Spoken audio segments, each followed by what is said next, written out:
윤석열 정부가 국가 비상금이라고 할 수 있는 예비비를 해외 순방에 500억 원 넘게 쓴 걸로 나타났습니다.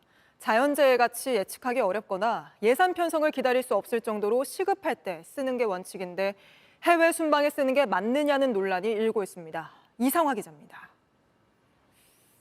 지난해 정부가 외교활동 명목으로 편성한 예비비는 6차례입니다. 대부분 대통령 해외 순방과 관련돼 있는데 액수는 총 523억 원입니다.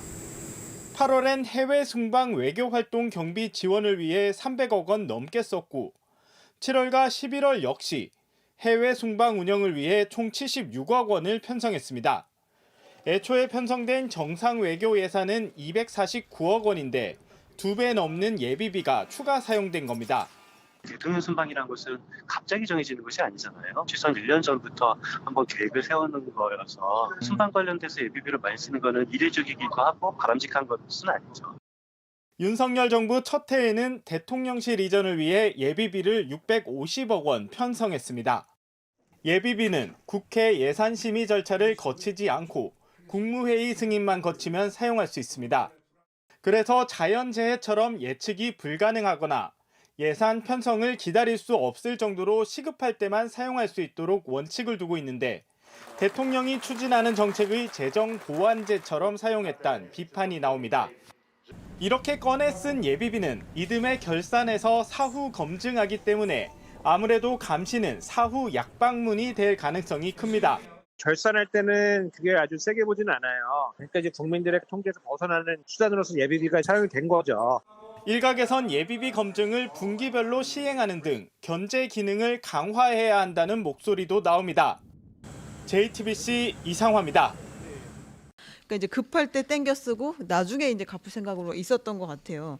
대통령실 이전에 650억 원, 해외 순방 외교에 532억 원, 농축수산물 할인 지원에 500억 원, 물가 대응 225억 원 이렇게 썼다고 그 결산 보고서를 보고 그 예비비라는 건 원래 이제 급할 때 일단 쓰고 그 다음에 뭐 국회로부터 좀 뭐 심의 받는다든지 뭐 이런 거인 거죠. 예산 편성이 안 돼 있는 상황에서 갑자기 급하게 돈을 써야 될 되니까. 때. 네. 네.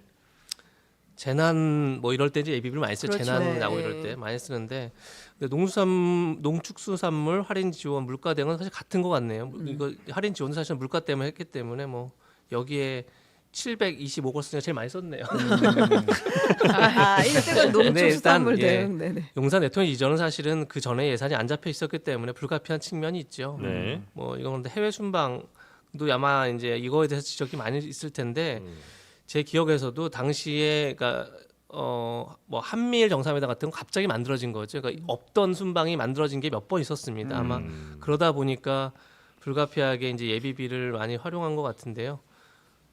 뭐 그렇네요. 예. 이걸 뭐 뭐라고 논평하기 좀 어려울 것 같은데. 어려우시면 그만하셔도 돼요. 네. 전 직장이라 이게 좀 그렇네요 평 나왔습니다. 그렇군요로 한번 갈까요? 매우 심하죠. 예. 심각하다 이건. 예, 지금 국민들이 대파 875원 때문에 얼마나 화가 났습니까? 네. 대통령이 도대체 우리 사는데 관심이 없구나. 어떻게 이럴 수가 있지? 이런 거거든요. 그런데 정작 본인은 작년에 해외 순방하면서 532억이나 되는 예비비를 끌어다 쓴 거예요. 그 이유를 알 수가 없는 거예요. 도대체 이렇게까지 해외 순방을 해서 그러면 뭐라고 어떻게 해야 네. 됩니까? 최소한 부산 엑스포 119대 29는 아니어야 되는 거예요. 네, 부산 그렇지 엑스포. 않습니까? 네. 어떻게 이렇게 참담한 결과를 만들어 놓을 수가 있습니까?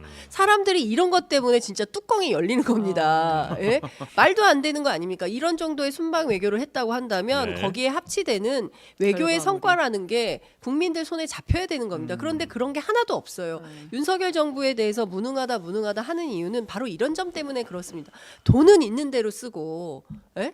도대체 성과가 뭐야 이런 비판을 하게 되는 거죠. 그래서 좋은 소식이 하나 있습니다. 네. 순방 총량의 법칙이라고 우리가 임기 초에 순방을 엄청 갔잖아요. 네. 근데 벌써 보세요. 지난 12월 말부터 지금까지 나가지 않았습니다. 아 6월 달에 올해 중앙아시아 많이 줄였어요. 그러니까. 아니 그거는 안 간 거가 아니라 못 못 간 간 것이죠. 것이죠. 근데 비슷한 상황이 문재인 정부 때도 있었어요. 초반에 정말 많이 나갔는데 네. 그 뒤는 코로나 때문에 거의 못 문재인 나갔어요. 정부 때도 이렇게 예비비를 땡겨서 갔어요. 예비비를 쓰진 않았지만 네. 정권 초에는 많이 나갔죠. 근데 순방을 정말 많이 가긴 순방. 했으니까. 네, 예. 네. 근데 뭐, 예. 저는 다른 거 다 떠나서 김건희 여사 관련해서 정말 이제는 국가를 생각해서 조사 받으시라. 예. 그리고 김건희 여사의 첫 번째 공개 행보는 검찰에 조사받고 출두하는 거예요? 예, 출두하는 거라고 저는 생각해요. 아, 출국 말고 출두다. 출국보다는 출두를 추천드립니다. 예. 네. 예, 그래야 의미가 많이 다릅니다. 두 예, 개가. 예. 출국은 곤란해요. 그런데 6월에 중앙아시아 그 순방이 잡혀 있다고 합니다. 그때는 나간다고 해요. 그런데 이렇게 시끄러운 가운데 출두하지 않고 출국한다고 한다면 네. 또 한 번 난리가 나겠죠. 예, 저는 옳지 않다고 생각합니다. 네, 네.